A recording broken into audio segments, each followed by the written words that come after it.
Hey everybody, welcome back to BobkeTV, and after a long hiatus, the Broom Wagon is finally coming back. It was a hectic summer. I was following the races for months and months and months, but the hiatus is finally over.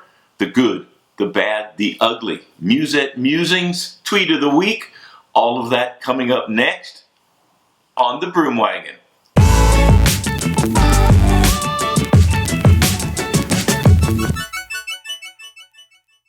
All right, everybody. Giro dell'Emilia in central Italy, won by Esteban Chaves of the Orica squad. Chaves third in the Tour of Spain recently and carrying that good form forward to a pretty commanding performance in the Giro dell'Emilia. You can see the last two Ks here. Roman Bardet had a good ride, and Rigoberto Urán. Also, that's your podium. Giro dell'Emilia, a very tough race. Done most of those climbs in my career. Very hilly, and Chaves in the last two Ks, dropping everybody. Very patient. Astana, in order that Fabio Aru might finish off his season with a win after a pretty disappointing Tour de France, where Aru went from 6th to 13th place on the last climb of the Tour, the Juplin into Morzine. So Fabio Aru hoping to get a result before the end of the season, give himself some morale going into the off season, and Astana lighting it up. But it was Chaves that got the win for the Orica squad. Great win. Hats off, Esteban Chaves. Good riding. Also the good. And I'm not sure how many times I've said that this is the good from the week, but Peter Sagan back on fire at the Eneco Tour. 2 stage wins, and one of them particularly brilliant, threading the needle, coming through traffic, and in the closing meters, coming around all the sprinters, and it's really remarkable to see what Peter Sagan, the way he can ride a bicycle. It's quite impressive. In that sprint, he got the better of Kittel, Nasser Boani, Andre Greipel,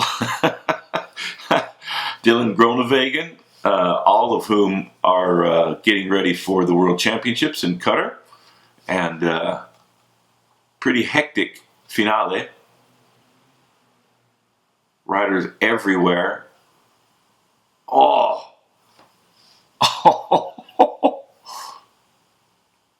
Unbelievable. Just catching the breakaway in the end. Sagan, another thrilling stage win in the Eneco Tour against Andre Greipel in an incredibly hectic sprint. Also, Alexander Kristoff. So, Peter Sagan, there's no limit to his talent, and it's a real joy to watch him race. So, Peter Sagan getting ready for presumably the World Championships, where he hopes to do the road race, and that's going to be, it's pancake flat. I mean, it's as flat as any race can be, so it'll be interesting to see what the World Championships look like, but Peter Sagan looks to be on good form for that. The bad. Going into the last stage, Rowan Dennis was leading. BMC did a great team time trial to put Dennis back in the lead after Peter Sagan, through time bonuses, had chipped away at Rowan Dennis's lead and got the jersey. And in the team time trial, BMC did a spectacular race, which they're maybe the best in the business at the team time trial. And Tinkoff, not quite so good in the team time trial. So Sagan lost the leader's jersey. But then on the last day, Rowan Dennis crashing out in the rain. Took a long time to get going again. Took a long time to get back up and on the road, and then the peloton was long gone by the time he got going, and dropped out the last day leading the Eneco Tour. And that was bad luck for Owen Dennis, but presumably he's working towards trying to win the World Time Trial title in Qatar a little bit later in the year. Full coverage for that World Championships on BobkeTV in the Broom Wagon at some point. Because of Dennis crashing out, it was Nicky Terpstra that came through for the win for the Eneco squad. Also a good team time trial effort by Eneco. And Nicky Terpstra and Edvald Boasson-Hagen dominating the proceedings on the last day. Boasson-Hagen getting the stage win, and Nicky Terpstra the overall win in the Eneco Tour. The ugly motos. What's with the motos? I mean, this guy, it's in the Eneco Tour also. Breakaway in the closing kilometer, just about to get caught. And 4 riders in the lead. Peloton breathing down their neck. Moto takes the opposite side of the roundabout, and as you can see, clips padded protection barrier, and by doing so just shoots right across 2 lanes of traffic. And as the breakaway exits, you can just see them now barely avoiding disaster. And I've asked the UCI all year to do something about the safety of the riders, and it doesn't seem like, honestly, I don't see what the UCI is doing to ensure rider safety. The peloton, is pretty consistent. It's predictable. The behavior of the peloton is there's only a certain amount of behavior you can predict that the peloton is going to do within every race all year, all over the world. And for whatever reason, and the UCI, that's their job, is to look into this and make sure the riders' safety is foremost in the races that they sanction. And the UCI is the sanctioning body for professional cycling. And they have to ensure the riders' safety all over the world, every race that they do. And this year, it's just been particularly dangerous. And there's a number of possibilities. And the motos drive too fast. They pass too close. There's too many of them. But whatever it is, the UCI has to step up and make sure that the races are safe for the riders. These are preventable collisions. So not accidents. Okay, so there's a difference between an accident and a collision. And that's what the UCI needs to differentiate and make sure. Their accidents do happen. There is bad luck. But collisions, where there's culpability, that can be reduced dramatically if the UCI will step in and do the right thing. All right. Enough ranting on moto drivers, but to be honest, I can't understand why we're still talking about this. And I mean, the UCI needs to convene all the stakeholders, all the shareholders in professional cycling and amateur cycling, all the federations and the race promoters, the race owners and race directors, and the riders have to be included, and the team management in this discussion about how to make the sport safer for the athletes involved. So we'll see.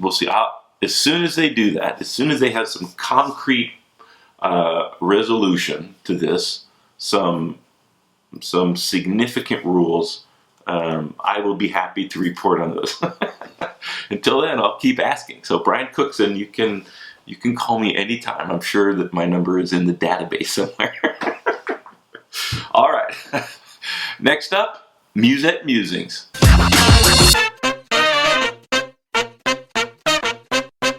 Well, the Musette Musings, not surprisingly, brought to us this week by the UCI. How many times have we heard that? And the WADA, at the center of most of the discussions recently in professional cycling. The Therapeutic Use Exemption Program that's been in place for many years, that the UCI has employed to ensure that riders who have a medical condition that would prevent them from competing at the highest level are not at a disadvantage. Most central to that is sufferers of asthma, and a couple of people that I was pretty surprised to learn have been suffering from asthma. Bradley Wiggins and Chris Froome, the winners of the last 4 out of 5 Tours de France. So it's pretty remarkable what those 2 riders have been able to accomplish in spite of what would seem to be a pretty debilitating disadvantage. And if they do legitimately have asthma, and the medicines they've used that are approved by the UCI have allowed them not to have an advantage, but just to be at the highest level that they can achieve through training and diet and marginal gains, I'm all for that. That's what the program is in place for. But has there ever been any abuses to the therapeutic use exemption program? And you don't have to go too far back in the history of professional cycling to understand that there's been plenty of abuses of PEDs. And part of the controversy, in my way of thinking, is neither here nor there. And people can decide whether or not Bradley Wiggins and Chris Froome have legitimately won the Tour de France against their competitors. And we, do not theoretically know what the TUEs are or have been granted to the other riders. And that's the main problem to me. It's not whether or not they're using TUEs, because it seems like they have followed the rules, and Team Sky has followed the rules that the UCI has set in place for the use of TUEs. For me, the problem is that the UCI has kept this information secret for all the years that the program has been in place. And it makes for a system that is ripe for abuse. Now, a group of hackers from Russia has sliced into the data files of the UCI and found out, presumably, quite a bit of the information that's contained therein, with a number of riders being named in this published hacking leak, I guess you could call it. I don't know if it's a leak when you hack into somebody's data and get their information, but the UCI could have avoided this whole controversy by publishing the request and the approval of TUEs over the years of all the cyclists that asked for them, whether they're granted them or whether they're not granted them, what are the grounds for being granted a TUE, and what are the grounds for a refusal. And we've had a lot of controversies regarding the TUE program over the years. Alessandro Patacchi, Simon Yates running afoul, Bradley Wiggins and Chris Froome not running afoul. Presumably they followed the right protocol and paperwork, and the UCI did itself no favors by keeping this information secret for so many years. So please, UCI, take the lead.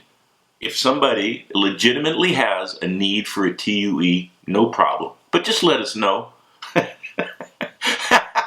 We are the sport of cycling, and you are the union. So, I mean, who knows what information they have, and who knows who can hack in there and publish it. It would be better, in my way of thinking. Correct me if I'm wrong out there, if you guys disagree with that. There is some medical confidentiality parameters that people might want to include in the TUE program, but I'm fine with that too. Just let us know. Please tell us. and this whole thing could have been avoided. So I'm sure we're going to hear a lot more about this TUE controversy in the weeks and months to come, and the UCI, led by Brian Cookson, and I've said this so many times, has promised reforms, has promised a hard line against doping, and have not delivered. It's been a failure. The UCI has failed to demonstrate unequivocally that cycling is leading the fight against doping in sports, and I would love it if they would do so. We've got a long way to go, people, so please lean on Brian Cookson and the UCI, and if I'm out of line, let me know. In the comments, you can feel free to weigh in on whether you think Bradley Wiggins and Chris Froome were legitimate winners of the Tour de France, or like what we can presume pretty accurately are abusers of the TUE program. In my own personal opinion, I don't think so. If they're legitimate asthmatics and have been, and can demonstrate that since an early age, got no problem with the TUEs they have been granted and have used. Let me know what you guys think. Team Sky, they could have done a lot more in publishing that. They're supposed to be the clean team. They're supposed to be the transparent team. They're supposed to be leading the way in guaranteeing people are seeing an authentic spectacle of athletic talent, and they have failed also. And so because of those two pretty epic failures, we are here in the middle of a huge controversy, and one that the sport of cycling does not need and could have prevented pretty easily. Let me know what you think. All right, next, tweet of the week. Tweet of the week coming to us this week from Owen Duell. And his tweet is, this is my equivalent of a traffic jam when I'm riding back home. Pretty good looking herd, I guess. Herd of sheep, gaggle of sheep, group of sheep. Sheeps. That I don't know. I do know that Owen Duell is from Wales, and I was pretty amazed to find out the first Welsh-speaking Olympic gold medalist ever. So a remarkable accomplishment by Duell in the team pursuit in the Rio Olympic Games recently. Presumably a very powerful pursuit rider, and a lot of the top road racers currently in the professional peloton come from a track background, especially the pursuit and team pursuit. And Owen Duell will be riding for Team Sky in next year's professional racing calendar. So best of luck. Be careful out there training everybody. Regardless of what a traffic jam is like in your neck of the woods, be careful. And I'm sure that the exhaust left by the traffic jam causers in Wales is a lot more wholesome. Don't write about this, but a lot more wholesome than traffic jams elsewhere. Please comment, please subscribe, please follow me on Twitter and Facebook, and thumbs up, greatly appreciated. Got some t-shirts for sale if you'd like some of those. I want to thank everybody for sticking with me during a long Broom Wagon hiatus, and I'm going to keep these coming for the foreseeable future. No big travel plans that would prevent me from getting these done, so thanks for your patience. Until next time. Electronic shifting is rubbish. Don't write in. If you love your electronic shifting, that is fine. I don't care. Don't write. Just remember this. when you run out of battery power somewhere in the middle of a long ride,